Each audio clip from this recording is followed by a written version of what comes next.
Hi,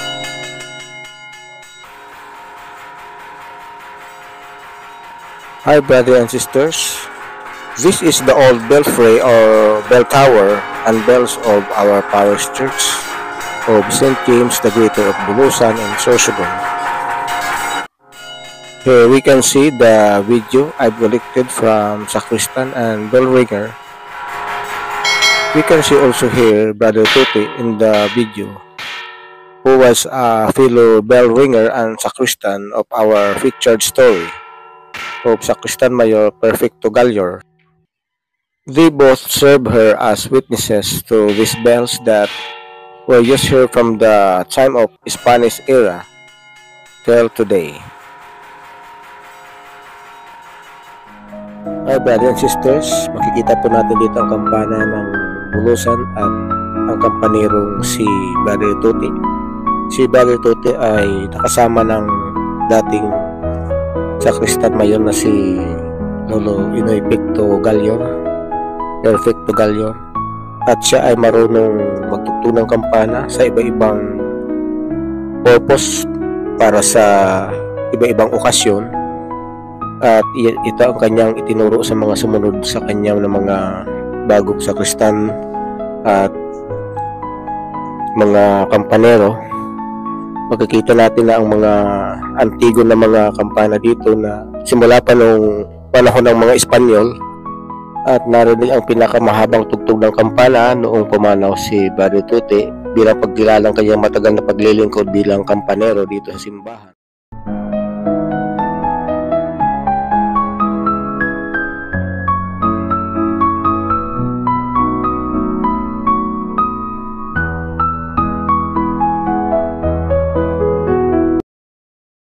Hi brothers and sisters, kapayapaan po para sa lahat, shalom, katunilungan, peace, at panalangin po natin na ang lahat po, ang bawat isa sa atin ay nasa mabuting kalagayan at merong malusog na pangangatawan, malayo sa anumang uri ng problema na mabigat at sakit, at nasa patnubay at tayo po ay nasa patuloy na biyaya, pagdalakan, pag-ibig ng Panginoon. At ako nga po ay pumunta dito ngayon sa bahay ng dating Sacristan Mayor dito sa St. James the Greater Parish, at siya ay tinaguri ang isa sa pinakamatanda at pinakamatagal na naglingkod na Sacristan Mayor sa buong mundo. At kung kaya noong taong 1980 siya ay binigyan ng award ng dating si Pope John Paul II mula sa Vatican, na ngayon ay isa na ring St. John Paul II. At ngayon pa ay pumunta ako dito sa bahay ng aming pinsan para humingi ng mga picture o at pang mga ipapakita ko na nagkikwento tungkol sa dating Sacristan Mayor para makapag-inspire, makapagbigay ng kalakasan sa mga bagong tagapaglingkod ng simbahan ngayon, lalo na sa kabataan.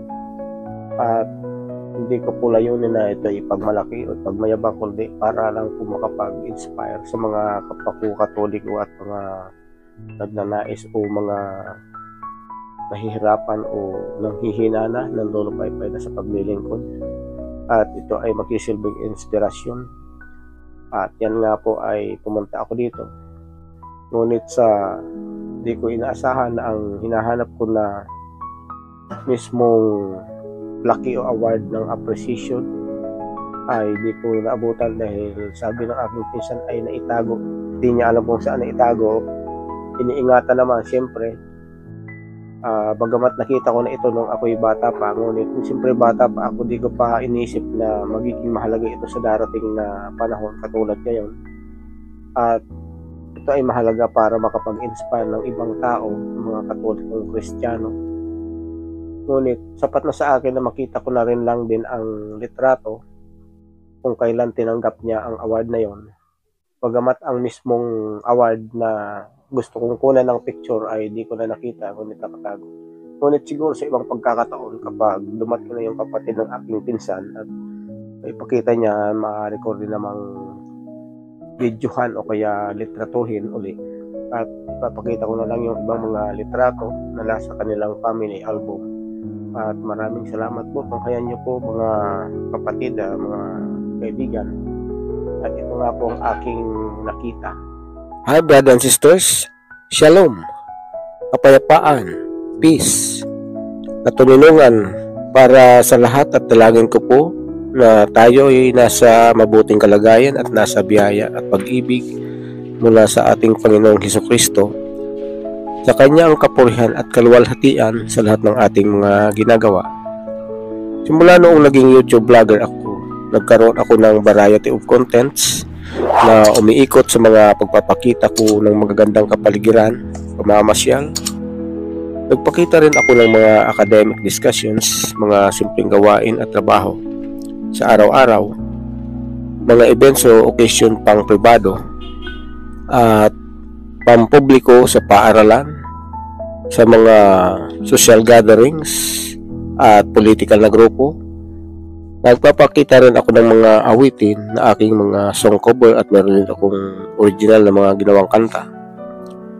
At higit sa lahat ang aking vlog tungkol sa mga okasyon ng simbahan, sa mga pagdiriwang na Pasko, Bagong Taon, Fiesta at iba pang pagdiriwang na makikita natin sa ating tradisyon na sinimulan ko noong pandemic. Naisipan ko rin mag-content ng mga dokumentary ng aming lugar. At kung magkaroon ng pagkakataon, kwento ng isang mahalagang buhay ng tao na nagbigay ng ambag sa lipunan, ito man ay simple o dakilang bagay na magiging huwaran at inspirasyon sa iba, at ito nga ang katuparan.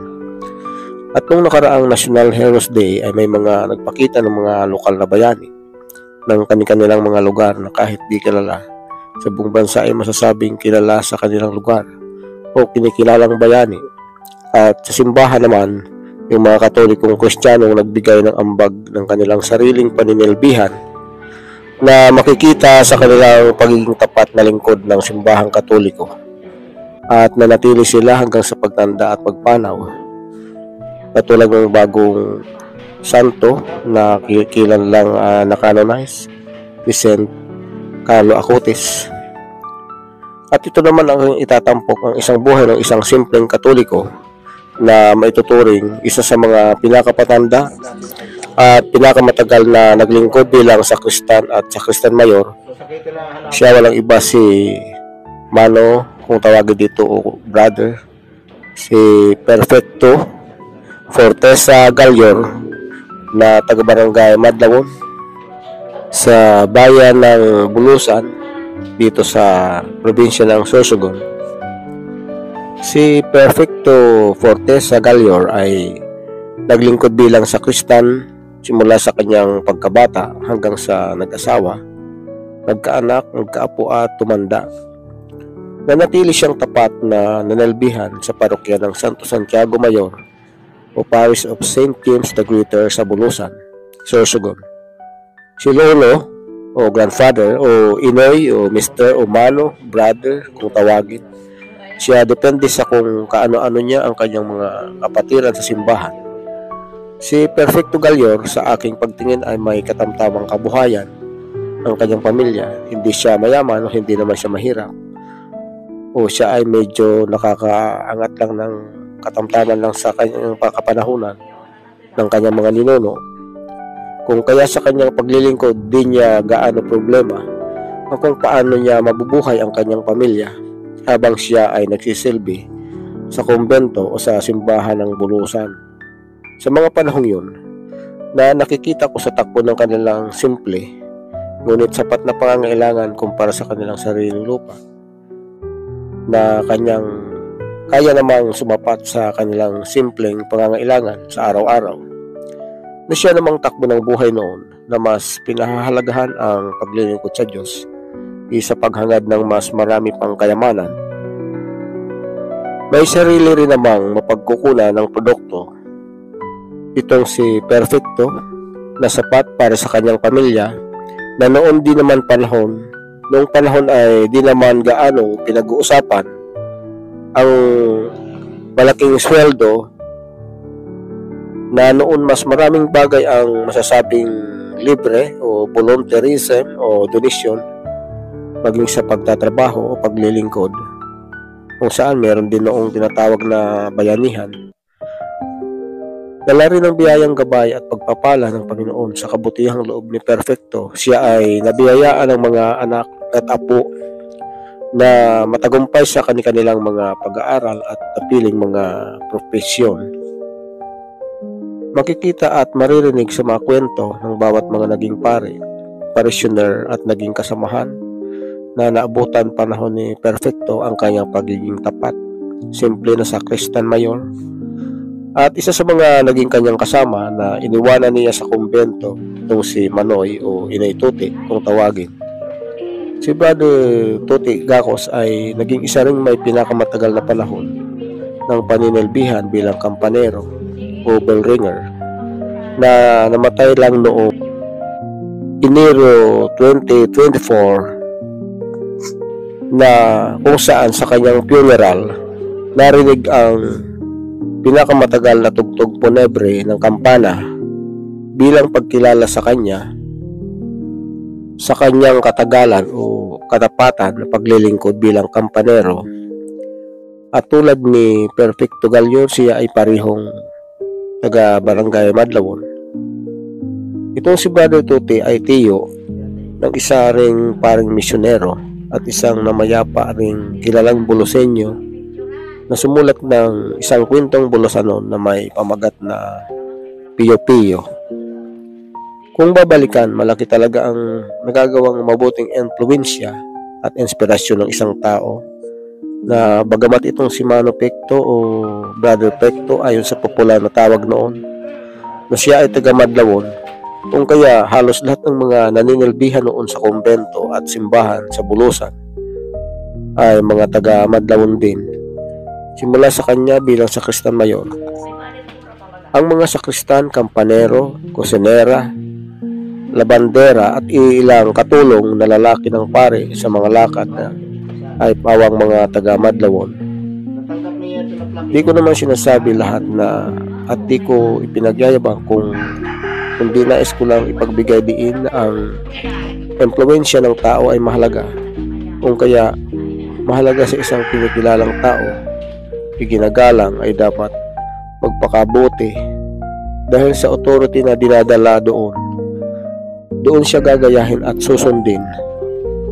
Noong 1980s, isa na rin akong batang choral group member at children choir na parehong nagsisilbi rin na taga-awit sa simbahan ng parokya ng St. James the Greater hanggang sa ako'y naging youth choir at kasapi ng mga Catholic Youth Organization tulad ng Catholic Charismatic, kung kaya naabutan ko na rin ang panahong naninilbihan pa si Perfecto Galior sa kanyang katandaan.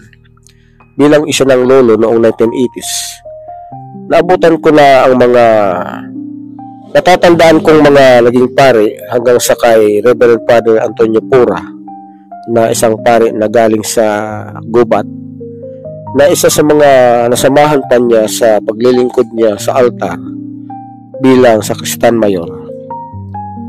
Sa kanyang panahon, marami pang kaunting bakas ng First Vatican Council liturgies at mukha sa altar at tradisyon ang makikita tulad ng madalas na paggamit ng Latin sa mga panalangin.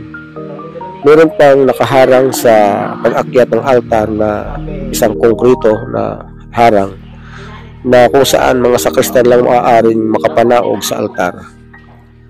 Ang maaari lang magbasa ng mga pagbasa ay mga seminarista at pagsusubo ng Eucharistia sa tao, at wala pang lay minister, halos pasimula pa lang ang pagiging transition. May mga uri pa ng mga tunog ng kampana noon na maririnig na di na ngayon maririnig. Ang mga mamahaling antigo na kagamitan noon ay lantad pa sa panahon niya na ngayon ay iniingatan na at madalang pang gamitin kahit okasyon. Sa mga larawan, makikita rin ang mga black and white na mga litrato niya sa kanyang paglilingkod sa altar at sa kanyang pagtupad bilang ninong ng binyag, kumpil, kasal at iba pang mga seremonya at iba pang mga litrato sa loob at labas ng patio. Medyo nanghihinayang ako sa mga nasira ng mga litrato at ang iba ay nawala na, halos di na makita o makilala ang nakalagay doon, na sabi ng aking pinsan na nandun sa bahay ay dinala na ang ibang litrato sa Maynila at ibang lugar, at ang iba ay halos di na makita ang mukha sa litrato dahil matatagal na, ayon sa aking pinsan na nabutan ko sa bahay, na naglabas ng mga naiwan pang mga litrato. At medyo nalungkot ako dahil di ko nakita ang pinaka-target ko na laki ng award niya bilang isa sa pinakamatagal na nanilbihang sakristan mayor sa buong daigdig. Dati ko na itong nakita noong bata pa ako, kung isinasama ako ng aking nanay sa bahay na ito ni Lolo Perfecto Galyon. Si Lolo Perfecto nga pala ay pinsang buo ng aking lolo sa father side. Ngunit noong bata pa ako, syempre di ko pa ito naiisip, halos di ko pa gaano naiisip na darating ang panahon na maaaring maging mahalaga ang mga ganitong award.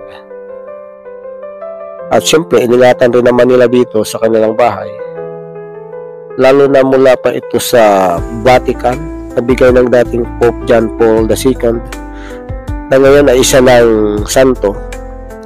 Noong 1980s, tinanggap ni Lolo Perfecto ang award na ito. Ako ay bata pa, ngunit ngayon binalikan ko ito para hanapin at maipakita ko ang sa aking video. Ngunit larawan na lang ng pagtanggap ng award ang nakita ko sa litrato. Kasama rin si Brother Tuti sa larawan, ang kampanero na nagsilbing kampanero hanggang sa katalitrato. Kasama rin si Brother Tuti sa larawan, ang kampanero na nagsilbing kampanero hanggang sa katapusan ng kanyang lakas. Ay, brothers and sisters, makikita po natin dito ang kampana ng bulusan at ang kampanero si Brother Tuti. Si Brother Tuti ay nakasama ng dating sakristan mayon na si Lolo Inoy Picto Galyon, panahunan ng kanyang mga ninuno. Kung kaya sa kanyang paglilingkod di niya gaano problema kung paano niya mabubuhay ang kanyang pamilya habang siya ay nagsisilbi sa kumbento o sa simbahan ng bulusan. Sa mga panahong yun, na nakikita ko sa takbo ng kanilang simple ngunit sapat na pangangailangan kumpara sa kanilang sariling lupa, na kaya namang sumapat sa kanilang simpleng pangangailangan sa araw-araw, na siya namang takbo ng buhay noon na mas pinahahalagahan ang paglilingkod sa Diyos sa paghangad ng mas marami pang kayamanan. May sarili rin namang mapagkukunan ng produkto itong si Perfecto na sapat para sa kanyang pamilya, na noong panahon ay di naman gaanong pinag-uusapan ang malaking sweldo, na noon mas maraming bagay ang masasabing libre o volunteerism o donation, maging sa pagtatrabaho o paglilingkod, kung saan meron din noong tinatawag na bayanihan. Dala rin ng biyayang gabay at pagpapala ng Panginoon sa kabutihang loob ni Perfecto. Siya ay nabiyayaan ng mga anak at apo na matagumpay sa kanilang mga pag-aaral at napiling mga profesyon. Makikita at maririnig sa mga kwento ng bawat mga naging pare, parishioner at naging kasamahan na naabutan panahon ni Perfecto ang kanyang pagiging tapat, simple na sakristan mayor. At isa sa mga naging kanyang kasama na iniwanan niya sa kumbento, itong si Manoy o Inay Tuti kung tawagin. Si Brother Tuti Gacos ay naging isa ring may pinakamatagal na panahon ng paninilbihan bilang kampanero o bell ringer, na namatay lang noong Enero 2024, na kung saan sa kanyang funeral narinig ang pinakamatagal na tugtog funebre ng kampana bilang pagkilala sa kanya sa kanyang katagalan o katapatan na paglilingkod bilang kampanero. At tulad ni Perfecto Galyon, siya ay parihong taga Barangay Madlawon. Itong si Brother Tuti ay tiyo ng isa ring paring misyonero at isang namayapa ring kilalang Bulosenyo na sumulat ng isang kwentong Bulosanon na may pamagat na Pio Pio. Kung babalikan, malaki talaga ang nagagawang mabuting influensya at inspirasyon ng isang tao na bagamat itong si Mano Pekto o Brother Pekto ayon sa popular na tawag noon na siya ay taga Madlawon, kung kaya halos lahat ng mga naninilbihan noon sa kumbento at simbahan sa Bulosan ay mga taga Madlawon din, simula sa kanya bilang sakristan mayor. Ang mga sakristan, kampanero, kusinera, labandera at ilang katulong na lalaki ng pare sa mga lakad na ay pawang mga taga Madlawon. Di ko naman sinasabi lahat na at di ko ipinagyayabang kung di nais ko lang ipagbigay diin na ang impluwensya ng tao ay mahalaga. Kung kaya mahalaga sa isang pinikilalang tao, iginagalang ay dapat magpakabuti dahil sa authority na dinadala doon siya gagayahin at susundin. Noong 1980s, isa na rin akong batang choral group member at children choir na parehong nagsisilbi rin na taga-awit sa simbahan ng parokya ng St. James the Greater hanggang sa ako'y naging youth choir at kasapi ng mga Catholic youth organization tulad ng Catholic Charismatic. Kung kaya naabutan ko na rin ang panahong naninilbihan pa si Perfecto Galior sa kanyang katandaan. Bilang isa ng lolo noong 1980s, naabutan ko na ang mga natatandaan kong mga naging pare hanggang sa kay Reverend Father Antonio Pura na isang pare na galing sa Gubat, na isa sa mga nasamahan pa niya sa paglilingkod niya sa altar bilang sakristan mayor. Sa kanyang panahon, marami pang kaunting bakas ng First Vatican Council liturgies at mukha sa altar at tradisyon ang makikita tulad ng madalas na paggamit ng Latin sa mga panalangin. Meron pang nakaharang sa pag-akyat ng altar na isang konkrito na harang na kung saan mga sakristan lang maaaring makapanaog sa altar. Ang maaari lang magbasa ng mga pagbasa ay mga seminarista at pagsusubo ng Eucharistia sa tao, at wala pang lay minister, halos pasimula pa lang ang pagiging transition. May mga uri pa ng mga tunog ng kampana noon na maririnig na di na ngayon maririnig. Ang mga mamahaling antigo na kagamitan noon ay lantad pa sa panahon niya na ngayon ay iniingatan na at madalang pang gamitin kahit okasyon. Sa mga larawan, makikita rin ang mga black and white na mga litrato niya sa kanyang paglilingkod sa altar at sa kanyang pagtupad bilang ninong ng binyag, kumpil, kasal at iba pang mga seremonya at iba pang mga litrato sa loob at labas ng patio. Medyo nanghihinayang ako sa mga nasira ng mga litrato at ang iba ay nawala na, halos di na makita o makilala ang nakalagay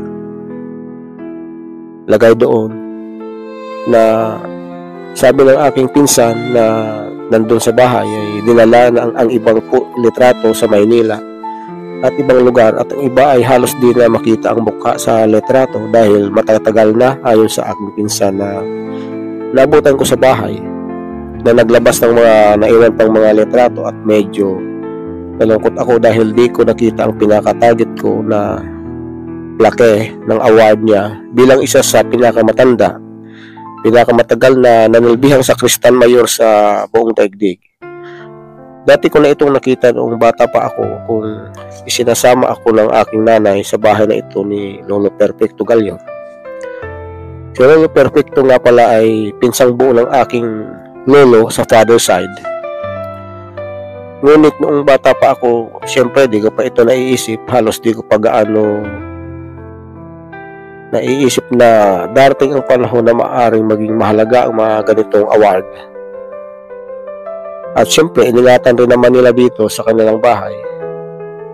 Lalo na mula pa ito sa Vatican, nabigay ng dating Pope John Paul II, na ngayon ay isa ng santo, Noong 1980s, tinanggap ni Lolo Perfecto ang award na ito. Ako ay bata pa. Ngunit ngayon binalikan ko ito para hanapin at maipakita ko ang sa aking video.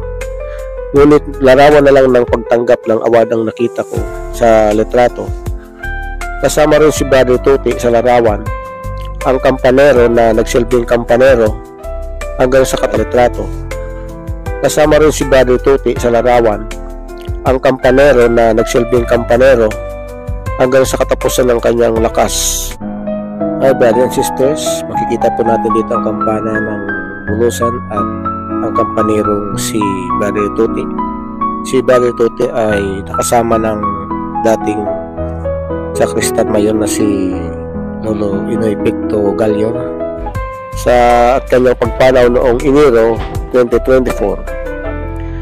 Si Perfecto Fortesa Galyor at ipinanganak sa Barangay Puktol na dating bahagi ng Barangay Madlawon noong dito sa Bulosan, Sorsogon noong Marso 26, 1895 at pumanaw noong July 29, 1993 sa edad na 98 taon.